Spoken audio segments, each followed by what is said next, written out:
আসসালামু আলাইকুম এভরিওয়ান, কেমন আছেন? আশা করি সবাই খুব ভালো আছেন। আমিও খুব ভালো আছি আলহামদুলিল্লাহ। ওইদিন আমরা প্ল্যান করেছিলাম আমরা ছোটরা মিলে ইফতার বানাবো আর সবাই একসাথে ইফতার করব। তো যেমন ভাবা তেমন কাজ। আমি আমার সব কাজিনদেরকে একত্র করে নিয়ে ইফতার বানানো শুরু করলাম।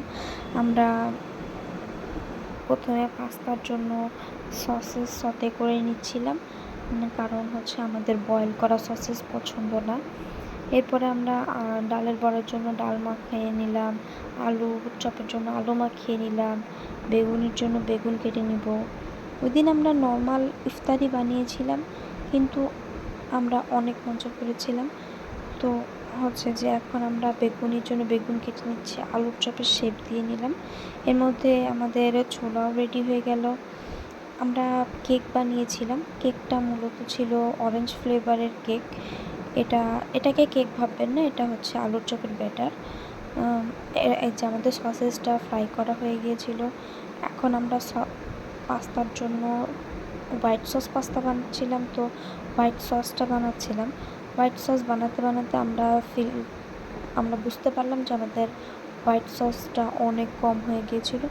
যদিও পাস্তাতে হোয়াইট সস কম হয়ে গিয়েছিল, কিন্তু আমাদের পাস্তাটা অনেক মজা হয়েছিল, যেহেতু আমরা সবাই মিলে কাজ করেছিলাম।